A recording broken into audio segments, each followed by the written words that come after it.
hígado, el páncreas, revestimiento de las vías respiratorias y tubo digestivo. Mientras que el mesodermo, revestimiento de lo que es el resto, aparato reproductor masculino, femenino, y revestimiento endotelial y de los vasos sanguíneos, además del mesotelio, pues que es parte de el origen de lo que es el corazón, ¿no? Dentro de lo que son las funciones, tenemos función de protección, por ejemplo, lo que es la piel, ¿no?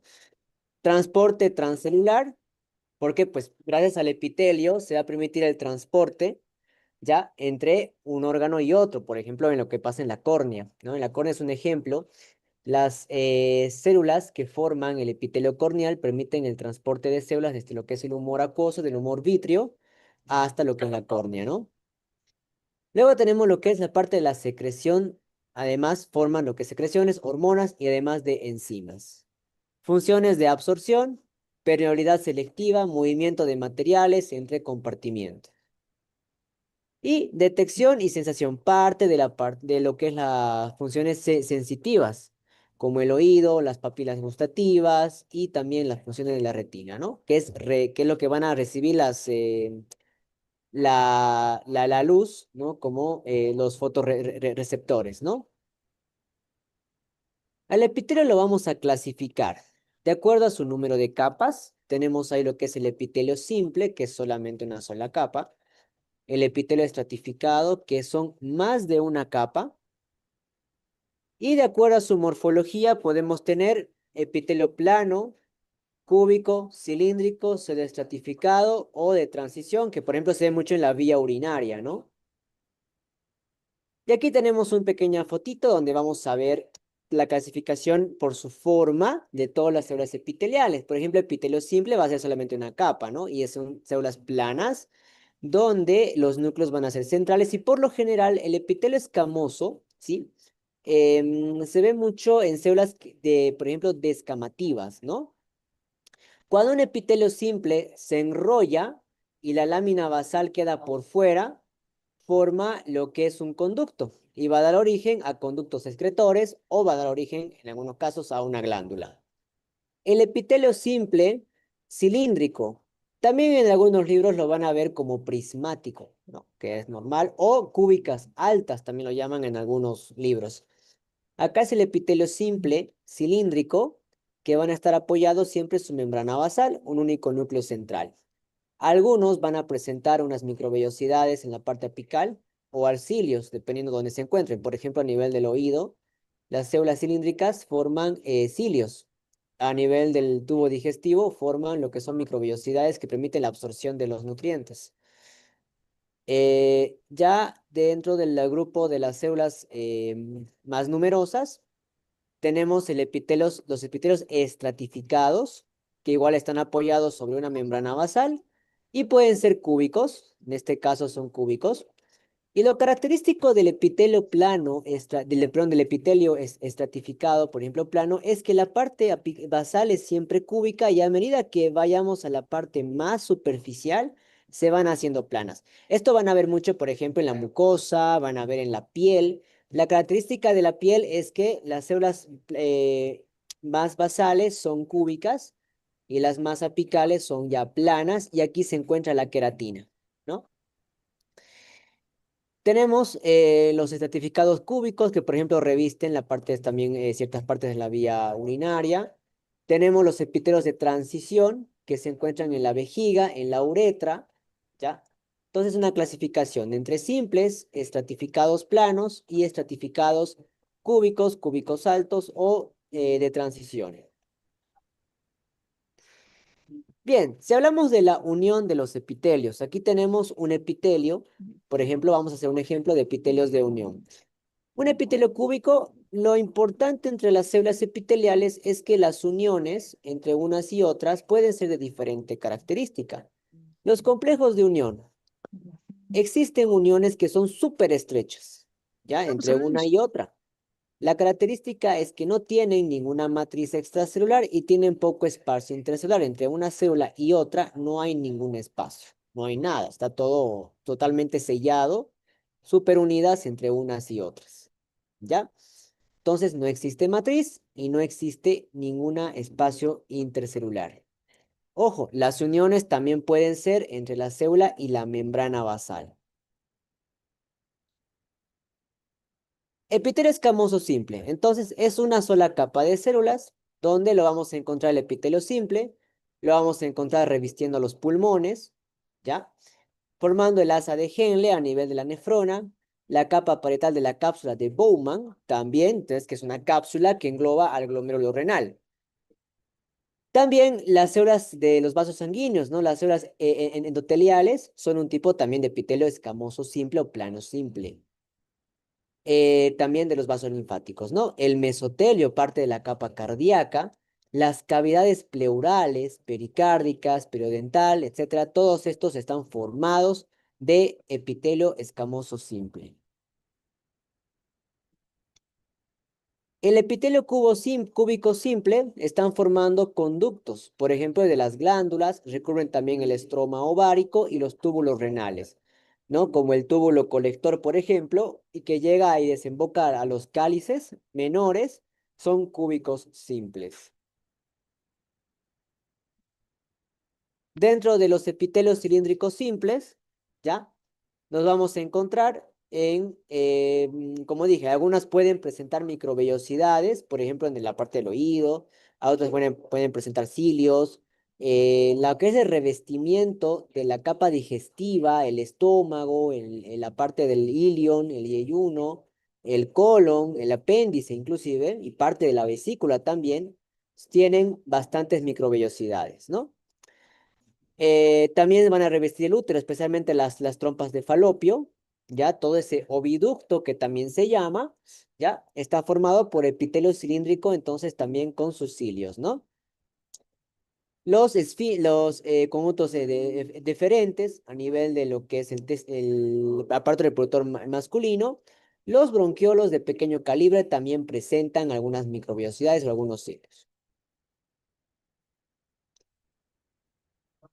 Dentro de lo que es el epitelio plano estratificado no queratinizado, lo que dijimos, característico del epitelio plano estratificado es que la parte basal son cúbicas y en la parte apical ya tienden a ser planos.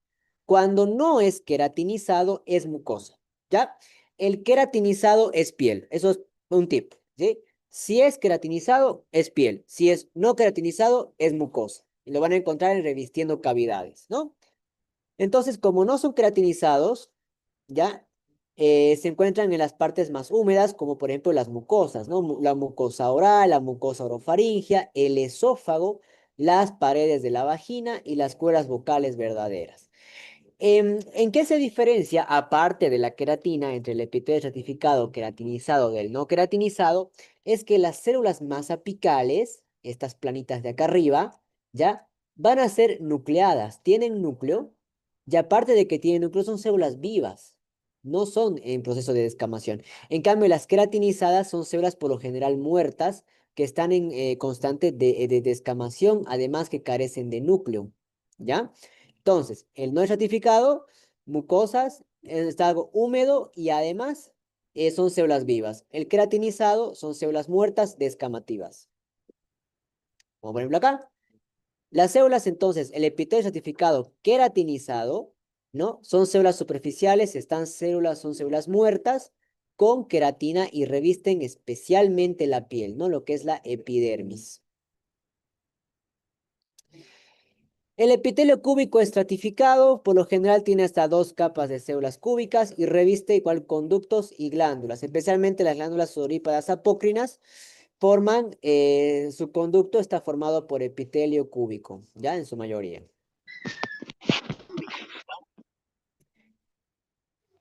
Ya si hablamos del epitelio cilíndrico estratificado, en la parte tiene su membranita basal, ¿ya? Y estos van a encontrarse más en la conjuntiva, especialmente conjuntiva del párpado, palpebral, conductos excretores de grandes glándulas y en la uretra masculina. Ahí vamos a encontrar este tipo de epitelio en su revestimiento.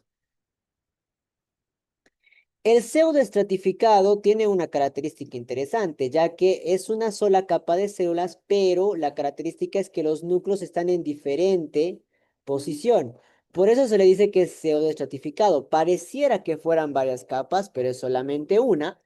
y los núcleos son los que van a estar en diferente altura. Entonces da microscópicamente esa imagen, ¿no? Donde encontramos el pseudoestratificado en la parte de la uretra masculina, en el epidídimo, conductos excretores de gran tamaño, ¿sí? Y a nivel de del epitelio respiratorio, por ejemplo, de la cavidad nasal, la tráquea, los bronquios, ¿ya? Son muy ciliados porque permiten la captación de partículas y el transporte de partículas para luego su expulsión o direccionarlos hasta los órganos linfoides. Parte la trompa de Eustaquio a nivel del oído, cavidad timpánica, cavidad nasal y el saco lacrimal es epitelio cilíndrico pseudoestratificado y algunos van a presentar sus cilios también. Si vámonos a la parte apical, vamos a estudiar las celulitas epiteliales en su parte apical y en su parte basal, ¿ok? En la parte apical vamos a encontrar, dependiendo del tipo de célula, si tiene cilio, vamos a encontrar cilio. Si es una vellosidad, es una vellosidad. Algunos no tienen nada en la parte apical, entonces solamente es membrana, ¿ya? En este caso es una célula que tiene una vellosidad, ¿ok? A eso se llama un dominio, entonces, dominio apical. Entonces, en su dominio apical, dependiendo de lo que estemos estudiando, algunas van a tener microvellosidades, flagelos, cilios, dependiendo de la función que haga también la célula, y algunas inclusiones apicales también que podemos encontrar dentro de la célula, como acuaporinas que permite el transporte o el paso de agua, por ejemplo, moléculas de agua. Bombas iónicas que permiten el paso de iones, ¿no? De electrolitos. O también proteínas transportadoras o bombas como ATPasas que pues dan potenciales de acción para el paso de también solutos en contra de su gradiente, ¿verdad? Que son enzimas que generan energía. Si estudiamos una microvellosidad, vamos a ver que la microvellosidad en la parte apical, si vemos en su interior, ¿ya? Vamos a ver un montón de proteínas que se van a encontrar ahí adentro, formando como unas estructuras, como unos andamios, ¿ya? Las microvellosidades las vamos a encontrar en borde en cepillo, por ejemplo, en los túbulos renales proximales, en el tubo digestivo, y su función es la de aumentar la superficie de reabsorción. Permiten que que los nutrientes se puedan reabsorber mucho mejor, ¿ya? Si agarramos entonces una microvellosidad y la estudiamos por dentro, vamos a ver un montón de proteínas, como por ejemplo la espina, la fascina, la vilina y las fimbrinas.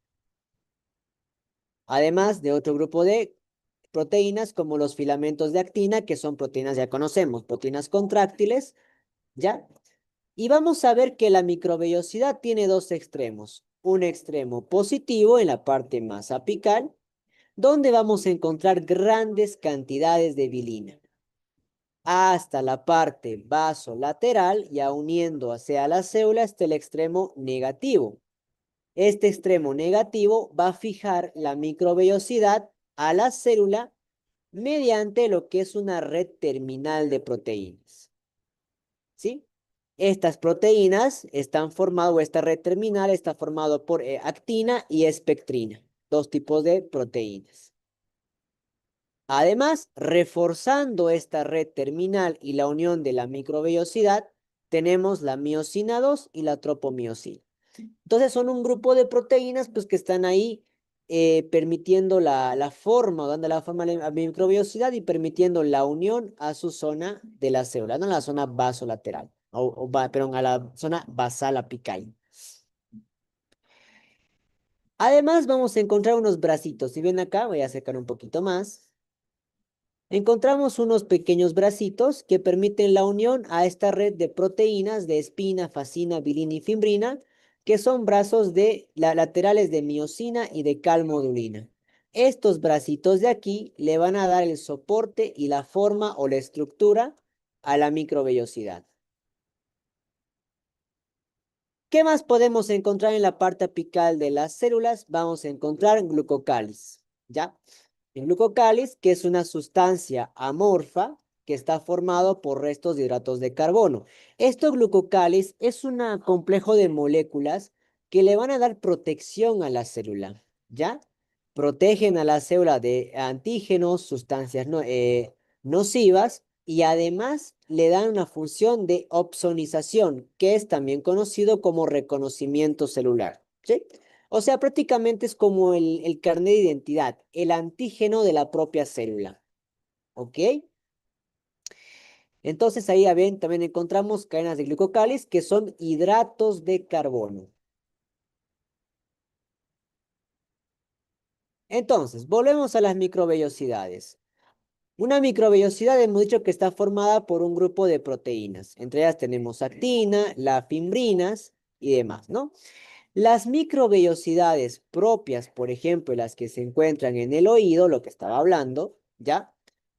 En el oído, por ejemplo, estas microvellosidades permiten el movimiento o el desplazamiento de la microvellosidad. Cuando nosotros movemos la cabeza de un lado a otro, estas vellosidades se mueven de un lado a otro. Y ese movimiento es el que permite la apertura de canales iónicos, el ingreso de iones y la despolarización y por lo tanto el movimiento de los cilios y eso es lo que nos va a permitir mantenernos nuestro equilibrio. Esto genera un potencial de acción, le manda al cerebrito y el cerebro da una respuesta de la parte de equilibrio más que todo, ¿no? Y también la parte auditiva. Entonces, dentro del grupo de los cilios, en la parte apical podemos encontrar cilios. Estos cilios por lo general pueden ser móviles o pueden ser rectos, quietos, sin movilidad. Los cilios móviles presentan un grupo de microtúbulos que ya los vamos a estudiar acá. Si hacemos un corte a un cilio, en el cilio vamos a encontrar igual un grupo de proteínas, pero estas van a estar dispuestas en una forma especial, ya como unos radios.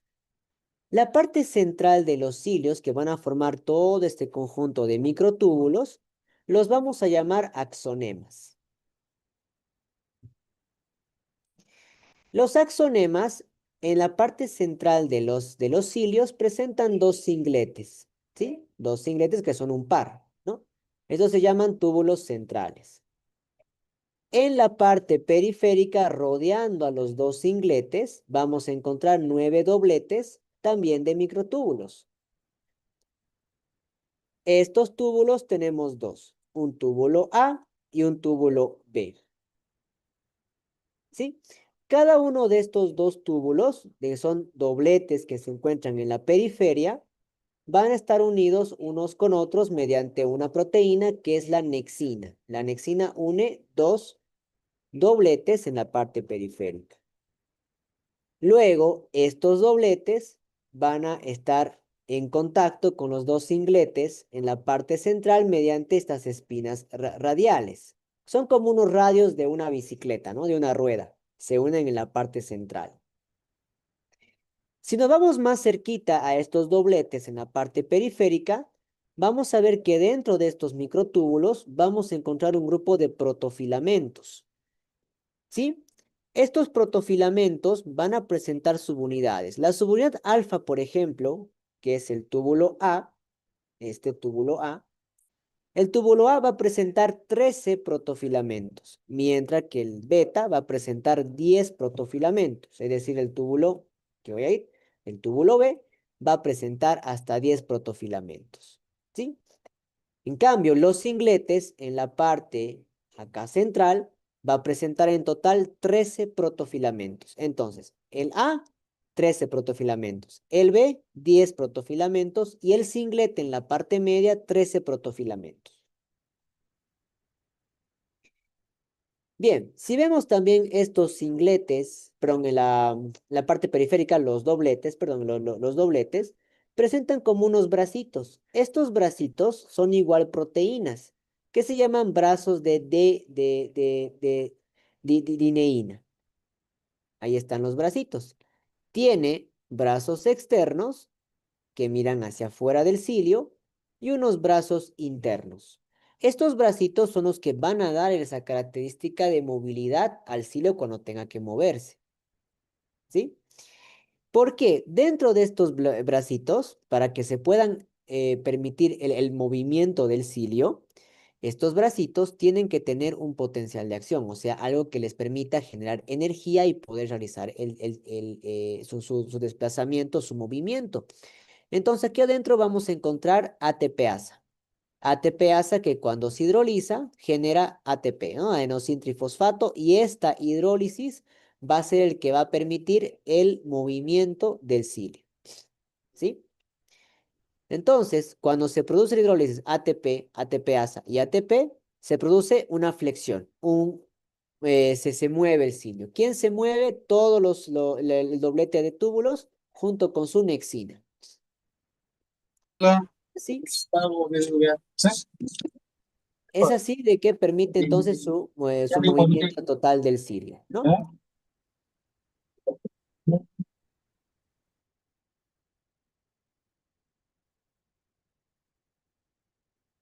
Bien, ¿qué más encontramos dentro de los cilios? El transporte axonémico.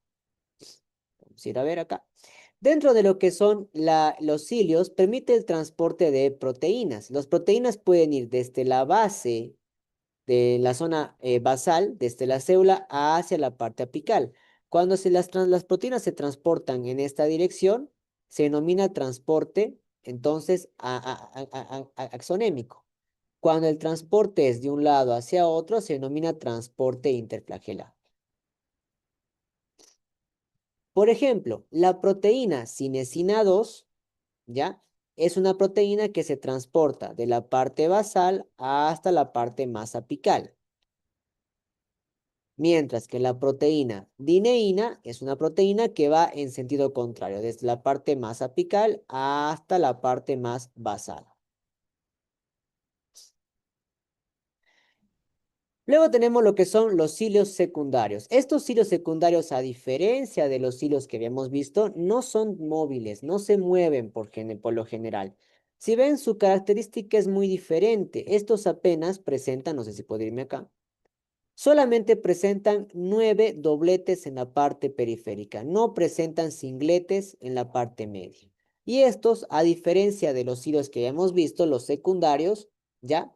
Estos no generan tanto movimiento, no se mueven, se desplazan junto con la célula en total, ¿no?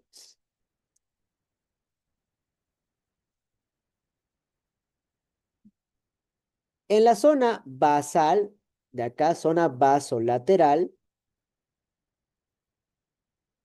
más vamos a estudiar las uniones, lo que hemos visto, ¿no? Uniones entre una célula y otra célula. Hay diferentes tipos de uniones celulares. Vamos a explicar una de estas. Entonces, para que una célula epitelial y otra célula epitelial se puedan unir, necesitan anclajes, y esos anclajes se van a dar gracias a un grupo de proteínas. Estas proteínas van a dar origen a lo que se llama los complejos de unión, ¿sí? Y las vamos a llamar moléculas de adhesión celular, ese grupo de proteínas. Es así entonces que tenemos diferentes tipos de complejos de unión. De acuerdo al órgano que estén revistiendo, las células epiteliales se van a unir unas con otras de diferente forma. Por ejemplo, tenemos las uniones oclusivas. Estas son las uniones oclusivas, son las que unen una célula con otra, pero de forma estrecha. Nada puede pasar. Son como ladrillos pegándose unos con otros. Este tipo de uniones de oclusión son las que van a formar barreras, son impermeables, ¿ya? Por ejemplo, tenemos la barrera hemática, por ejemplo, células que no pueden atravesar el timo, la barrera de los capilares, por ejemplo, estrechos, ¿no? Los capilares que no son fenestrados, que permiten el paso de moléculas solo por pinocitosis, ¿no? Las barreras hematotesticular, por ejemplo, que ocurren a nivel de los testículos, igual son barreras que permiten el paso de moléculas solamente mediante ya sea pinocitosis o mediante transportes por los canales específicos, ¿no? Entonces, estos son las uniones oclusivas que van a fusionar las membranas, ¿ya? Las uniones, en cambio, de anclaje solamente se pegan, se mantienen unas con otras bien juntitas. No son tan estrechas como las de oclusivas, ¿no? Es así que las uniones de anclaje, ¿ya? Vamos a encontrar zonas adherentes y otro ejemplo de uniones de anclaje son los desmosomas. A diferencia de las de oclusión, estas no están súper pegadas, solamente están juntitas dos células. Y estas dos células se van a agarrar unas con otras mediante unos bracitos que van a ser sus anclajes que ya los vamos a ver más adelante.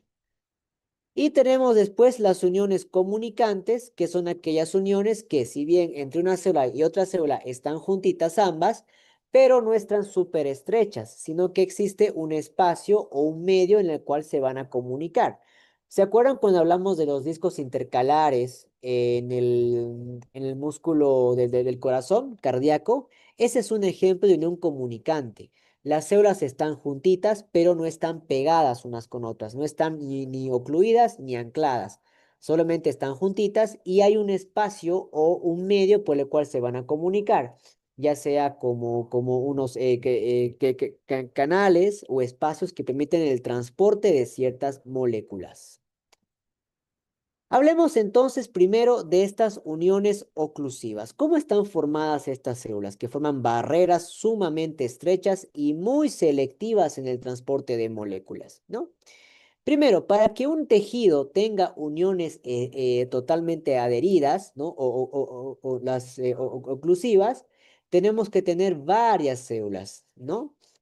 Este tipo de unión forma uniones estrechas o oclusión unas con otras, impidiendo el paso de moléculas hidrosolubles, las cuales tienen que buscar otra vía para poder atravesar la membrana, sea un canal, sea por pinocitosis. Es decir, aquí las células no pueden, las células son tan selectivas que no permiten el paso fácil de este tipo de moléculas, ¿no? ¿Cómo están formadas estas uniones de oclusión? Primero, vamos a necesitar moléculas de adhesión, pegatinas que van a reforzar y pegar como un cemento a las dos células. Estas moléculas de adhesión van a ser las claudinas, la caderina, ocludina, nectina y moléculas de adhesión tipo JAM. Estas 5 moléculas son las como el cemento, digamos, que va a unir ambas células, unas con otras y adyacentes. Luego necesitamos unos andamiajes, digamos, para reforzar completamente esta unión. Estas andamiajes, digámoslo así, ¿ya? Van a unir la célula no desde la parte más, digamos, superficial, desde adentro de la célula va a permitir unión. Ambos citoplasmas se van a anclar gracias a estas proteínas.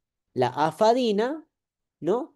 Que une al citoplasma con la actina del citoesqueleto. Entonces viene la afadina desde el citoplasma, ¿ya? Del citoesqueleto de una célula hasta el citoplasma del citoesqueleto de la otra célula. ¿Ok? Y para reforzar mucho más, se une a la actina más todavía. Entonces, fíjense cómo se unen en la parte más superficial mediante moléculas de adhesión y desde el citoesqueleto desde proteínas citoplasmáticas. Un dibujito un poquito más de un libro. Aquí se ve uniones totalmente adheridas o oclusivas. Y aquí tenemos la claudina, la caderina, ¿no? Que son las moléculas de adhesión que no van a permitir el paso simple o fácil de moléculas. Entonces, moléculas de adhesión y proteínas citoplasmáticas que refuerzan la adhesión desde el citoesqueleto. En cambio, las de anclaje, que solamente son adherencia, no son totalmente oclusivas, este tipo de uniones celulares solamente las van a anclar como unos ganchitos, digamos, de la célula con otra célula, ¿ya? Esos ganchitos van a ser moléculas o proteínas de caderinas. Estas caderinas igual se van a anclar desde el citoesqueleto de una célula hasta el otro citoesqueleto de otra célula, pero van a dejar un espacio extracelular. Solamente como unos ganchitos los están uniendo unas con otras, ¿sí? Para reforzar mucho más estas caderinas, se van a pegar a la actina que se encuentra dentro del citoplasma. Cada molécula de actina, uy, perdón, me fui mucho. Aquí está. Cada molécula de estas moléculas de, cachito que voy a alejar, actina se va a unir una con otra mediante otra molécula que es la actina alfa. Entonces, para recordar, las uniones de anclaje o de adherencia tienen unos ganchitos, unas anclas que son las E-caderinas. Cada una de estas E-caderinas se refuerza adhiriéndose a la actina dentro de la célula. Cada molécula de actina se junta o se adhiere una con otra mediante la actina alfa. De esa manera, el anclaje está súper reforzado y de esa manera se mantienen unidas las células. Luego tenemos otro grupo de proteínas que van a fijar la actina a la caderina. Estas proteínas son la catenina y la vinculina. Pum, pum, los pegan ahí. El calcio. Ahora, ¿qué tiene que ver el calcio en esto? El calcio es un ion importante porque permite contraer la actina, ¿no? Entonces, cuando el calcio actúa sobre este tipo de unión, zona de adherencia, la actina se contrae y las células se juntan. Y de esa forma se queda el epitelio adherido, pero no está ocluido. ¿Ok? Por eso se llama también que este tipo de células, ¿ya? Son células o son uniones de células dependientes de calcio, las de anclaje. Aquí más o menos, si se fijan en este dibujito, se ven como unos ganchitos, ¿ven? Esos ganchitos son las uniones de anclaje que están desde lo que es el citoplasma, el citoesqueleto. Aquí está la actina alfa uniendo cada molécula de actina. Fíjense cómo se fijan. Y aquí tenemos a la vinculina reforzando la unión de la actina con la E-caderina y luego cada molécula de actina uniéndose por la actina alfa. Entonces, acá un poquito, un dibujito un poco más rústico, pero aquí es un dibujo quizá un poquito más de libro, ¿no? Pero se entiende. Dentro de las uniones por desmosomas, igual, estas no son uniones estrechas, oclusivas, son uniones que hay un espacio entre cada una de las células, ¿no? Permite el transporte de ciertas moléculas desde una célula a otra. Las uniones por desmosomas, entonces, necesitamos, dentro del grupo de proteínas, una placa. Una placa que la vamos a llamar placa densa externa. Esta placa densa externa se encuentra mirando hacia afuera, es decir, hacia el espacio extracelular. Reforzándose la placa densa y uniéndose a la célula, tenemos un grupo de moléculas que van a anclar, van a fijar esta placa densa externa entre una célula y otra. Este grupo de proteínas son las desmoclonas, desmogleínas y ya la conocemos, a la caderina. ¿Sí? La caderina entonces fija a las células unas con otras y se fija además a la placa densa externa. Por dentro de la célula tenemos que reforzar estas uniones. Van a ser como unos alambritos que van a unir cada una de estas proteínas unas con otras. Estas van a ser las pacoglobinas y las pacofilinas que van a unir o que van a reforzar la unión de la placa densa externa con las desmoclonas, desmogleínas y las caderinas. Cada una de estas pacoglobinas y pacofilinas van a estar adheridas unas con otras mediante las desmoplaquinas, ¿no? Y queratina. Refuerzan esta unión. Para terminar y juntar o unir y reforzar todo este complejo de proteínas, una placa densa interna. Esta placa densa interna entonces estabiliza y refuerza a todo lo que es la placa densa externa, ¿sí? Entonces, en resumen rapidito, uniones por desmosomas, una placa densa externa. Reforzando esta placa densa externa y las células adyacentes, tres grupos de proteínas, desmoclonas, desmogleínas, caderinas. Como unos alambritos, reforzando este complejo de proteínas, la pacoglobinas y la pacofilina. Uniendo o fijando cada una de estas pacoglobinas y pacofilinas, tenemos a las desmoplaquinas y queratina. Y por último, fijando y reforzando toda esta unión de desmosomas y em, estabilizando la placa externa, la placa densa interna. Igual necesitamos del calcio ¿para qué? Para que estas moléculas se contraigan y las células se puedan juntar unas con otras y permitir la unión por desmosomas. Tanto las uniones por desmosomas como por las uniones de anclaje, ¿ya? Son dependientes de calcio. Ahí está un poquito más de tipo de libro. Las placas, fíjense aquí tenemos la placa de fijación interna, la placa de fijación externa, ¿no? Las moléculas de queratina que están uniendo al final y reforzando estas placas internas, placas externas y las desmoplaquinas y las pacofilinas. Por último, tenemos las uniones comunicantes, como dijimos, ¿no? Estas uniones se comunican mediante medios, ¿no? Que una célula con otra. Este tipo de uniones comunicantes las vamos a llamar uniones de tipo gap. Son como unos túneles, ya como unos túneles que permiten la comunicación y el paso inclusive de moléculas, así como también de potenciales de acción, ¿sí? Estos canales o estos túneles son hidrófobos y están formados por proteínas llamadas conexinas o proteínas conexinas. Un ejemplo clásico es los discos intercalares, ¿no? Que vemos en el tejido cardíaco, ¿ok? También encontramos uniones de tipo gap en el músculo, algunos músculo liso, en el hígado, entre los que son los hepatocitos, y también en el sistema nervioso central.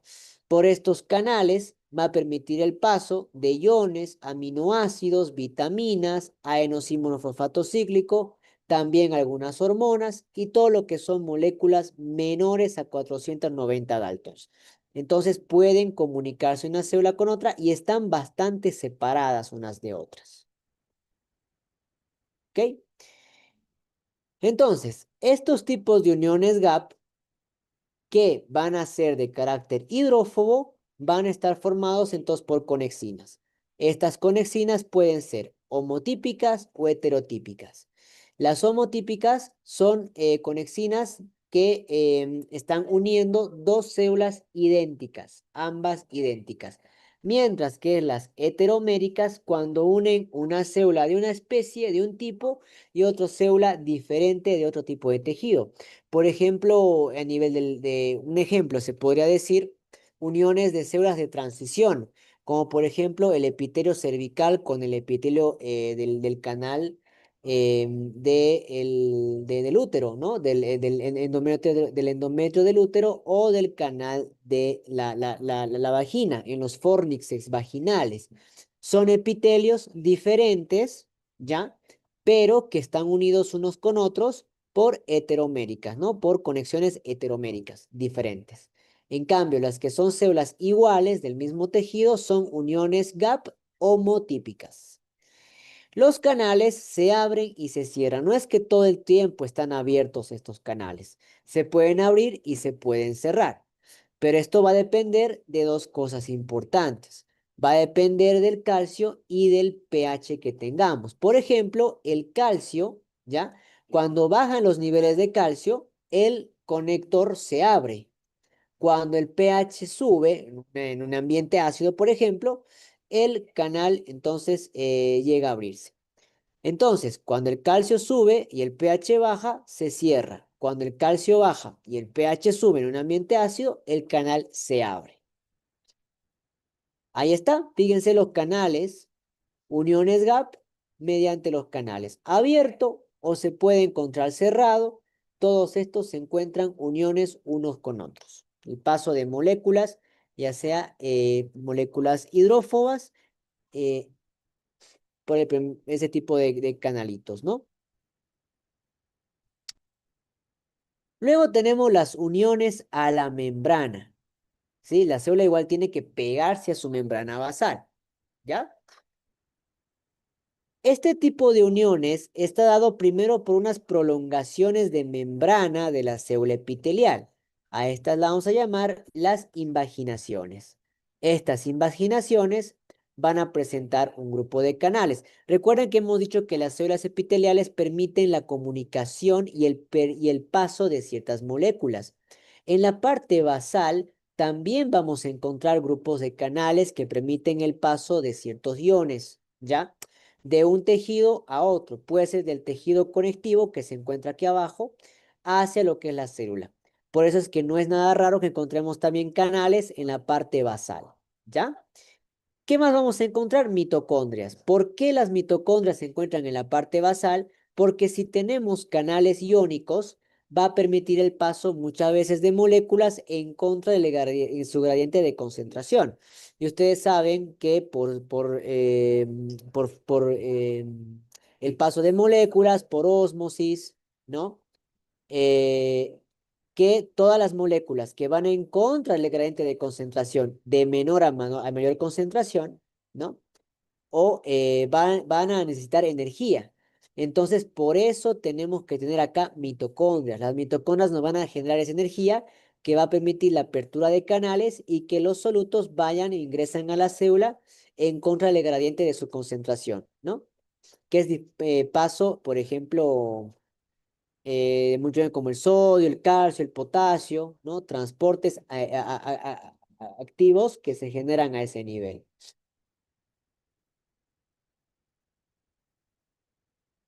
Un tipo de unión que se da entre la célula y la membrana basal son los hemidesmosomas, ¿ya? Los hemidesmosomas pueden ser hemidesmosomas tipo 1 o hemidesmosomas tipo 2. Los hemidesmosomas tipo 1 lo vamos a encontrar en el epitelio escamoso estratificado, es decir, en el epitelio plano, donde hemos dicho que la parte basal en su mayoría son células cúbicas y ya la parte más apical o más externa es más plana, ¿ya? Entonces, ejemplo de hemidesmosoma de tipo 1 es la unión del epitelio escamoso estratificado y también otro ejemplo es en el pseudoestratificado. ¿Cómo ocurre este tipo de unión? Necesitamos una proteínas o grupo de proteínas que van a fijarse desde la membrana basal en su totalidad a la célula. Estos van a ser los tonofilamentos de queratina 5 y 14. Unas proteínas de anclaje que van a fijar como si fueran cemento, tenemos las integrinas, la integrina alfa y la integrina beta. Por último, reforzando y uniéndose a la integrina alfa y a todos los tonofilamentos de queratina 5 y 14, tenemos moléculas como la plaquina y la plectina. Se fijan, la plaquina y la plectina se une a los tonofilamentos de queratina y a las integrinas. Y con esto se va a reforzar la unión por hemidesmosoma de tipo 1. La hebrina viene acá y es la que va a conectar la integrina con la plaquina y la plectina. Refuerza esta unión que se viene acá. La integrina, plequina y la plectina con la hebrina.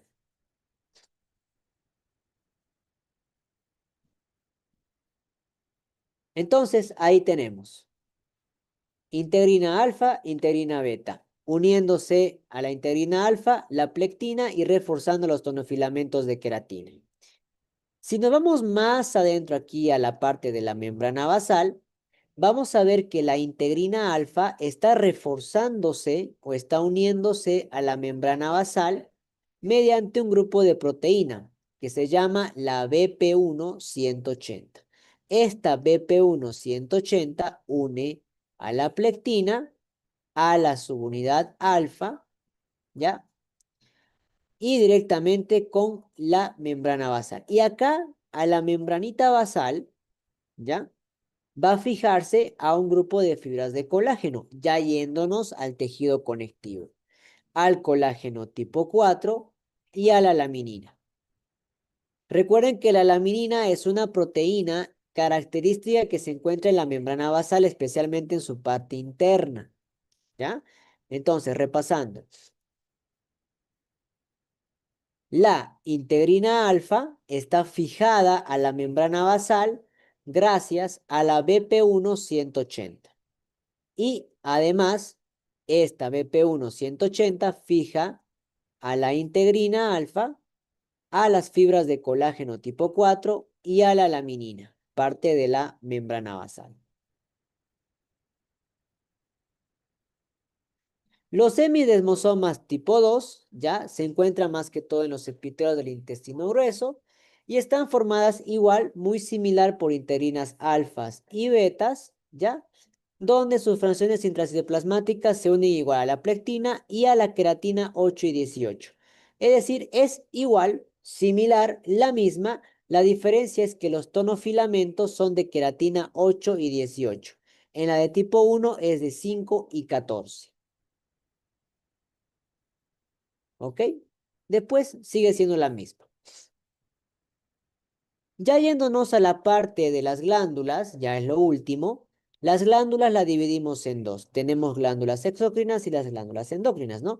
Las exócrinas son glándulas que presentan conductos porque excretan sustancias, tienen túbulos excretores que por lo general están formadas por epitelio cúbico estratificado. Característico las glándulas sudoríparas, las glándulas sudoríparas, por ejemplo, ¿no? Dentro de las glándulas endócrinas, ya acá, son glándulas que no tienen conductos y estos van a liberar sus citocinas, ¿ya? Directamente hacia una célula diana. Por ejemplo, las glándulas endócrinas, cualquier tipo, ¿no? La glándula, no sé, tiroidea, por ejemplo. La glándula tiroides libera sus hormonas tiroideas hacia la sangre y de la sangre llega mediante la sangre hacia el conducto o a sus células diana, ¿no? Em, Dentro del grupo de las exócrinas, acá hay un pequeñito error, esto es aquí arriba. Tenemos las autócrinas, que es una glándula que libera las citocinas y que estimulan a sí misma. Cuando una célula libera una sustancia y esa sustancia actúa sobre ella misma, se llama autócrinas. Las parácrinas son aquellas que liberan su sustancia y actúan sobre la célula que está al ladito de ella, ¿ok? Y la endocrina, como ya habíamos visto, es una célula que libera su sustancia y actúa sobre una célula muy lejana, una célula diana. Ejemplo, la tiroides, ¿no? La tiroides libera sus hormonas tiroideas y actúan sobre un grupo de tejidos que se encuentran muy a lo lejos de la glándula tiroidea, ¿ok? Entonces, autócrino, propia célula. Parácrino, a la que está al ladito. Endocrino, a la que está mucho más alejada. Glándulas mucosas. Las mucosas se encargan más que todo de tipo de secreción. Estas son las glándulas exócrinas que las vamos a ver. Glándulas exócrinas mucosas, por ejemplo, las que liberan moco.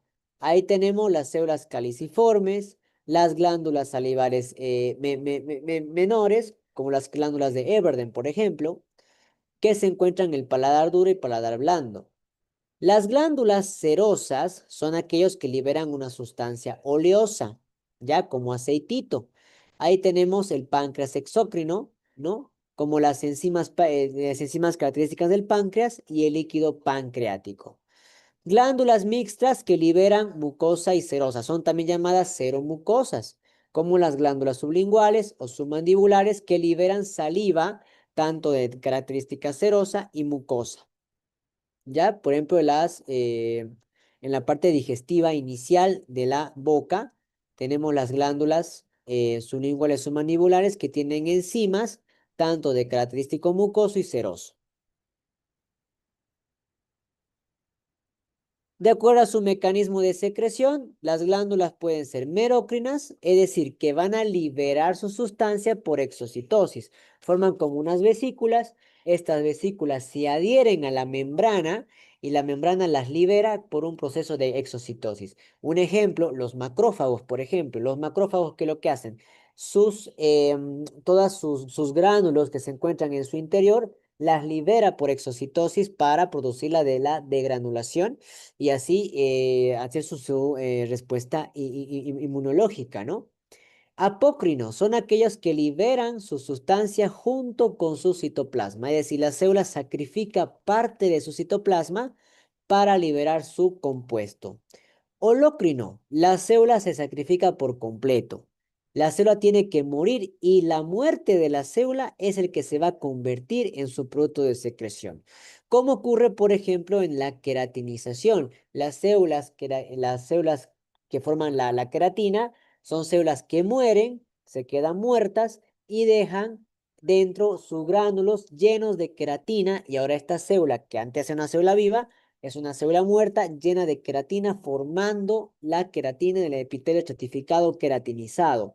Entonces, medócrino, exocitosis, solamente libera la molécula. Apócrino, la célula sacrifica parte de su membrana. Holócrino, la célula muere y la muerte de la célula es el que da origen a su secreción. Dentro del grupo de las glándulas unicelulares, porque existen células, ¿ya? Que se comportan como una glándula. Es decir, hay grupos de células que forman una glándula. Por ejemplo, las glándulas del estómago, las criptas que forman el estómago, ¿ya? Son un conjunto de células que se van a invaginar y van a dar origen a esta glándula. En cambio, las células que forman como una glándula, es decir, son células que por sí solas ya son glándulas. La característica principal de este tipo de células es que en su interior están formando un montón de coloides ya llenos de moco, ¿sí? Este tipo de célula es la famosa célula caliciforme que la van a encontrar en todo el revestimiento del tubo digestivo, ya a nivel del ilion, a nivel del colon, parte del estómago, van a encontrar mucho de estas células caliciformes que en su interior tienen como estos coloides, estas burbujitas que ustedes ven, que son vesículas que están almacenando grandes cantidades de moco y que cuando la célula se estimula, esta libera estos coloides, estos gránulos, hacia la parte externa y pues es el mucus o el moco que reviste o que permeabiliza toda la parte de la vía digestiva. También vamos a encontrar células caliciformes a nivel del epitelio respiratorio. Ahí también que van a permitir liberar ese moco que va a revestir como un gel todo el revestimiento del aparato respiratorio. ¿Sí? ¿Quién estimula que esta célula caliciforme libera sus mocos? Puede ser por estimulación química parasimpática por lo general. Luego tenemos aquellas células exocrinas que entonces van a formar acinos y conductos excretores. Por ejemplo, ay, perdón, me fui.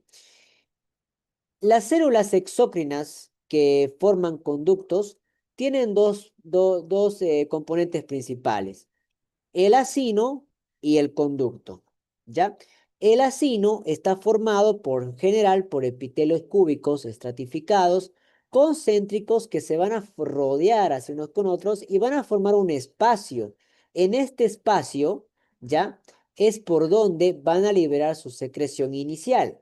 Una vez que se forma la secreción inicial, sale y ingresa por estos conductos que está formado por lo general por epitelio cúbico simple. Son los conductos excretores, ¿ya? Que luego van a desembocar en conductos mucho de más grandes, ¿no? De mayor que calibre, como por ejemplo se ve a nivel de los conductos pancreáticos, los conductos de las glándulas salivales, ¿no? Como la glándula parótida, las glándulas sublinguales y demás. Entonces, ahí es la característica. Ahora, algunos de estos acinos van a presentar otro grupo de células que van a rodear el acino. Esas células son células mioepiteliales, aquí la estamos viendo. Estas células mioepiteliales tienen como unas prolongaciones de membrana, son como unos bracitos que van a abrazar el acino y la característica de estas células mioepiteliales es que en su interior presentan moléculas o proteínas que van a producir como que se van a contraer y van a apretar el acino y van a liberar. Entonces tiene que tener proteínas contráctiles como actina y miosina. Son células contráctiles que se contraen, aprietan el acino como si fuera una pelotita, como una esponja, y eso hace que expulse su secreción por el conducto excretor. ¿Sí? Y dependiendo del tipo de acino que estemos estudiando, podemos tener acino seroso o acino mucoso, ¿no? Y ahí pues, o mixto, podemos tener tanto seroso como las células o los acinos mucosos, y la secreción va a ser cero mucosa, ¿no? Que va a ser mixta. Y bueno, eso sería todo en la parte de lo que es tejido epitelial, uniones celulares y algún pequeño repasadito de lo que son las glándulas.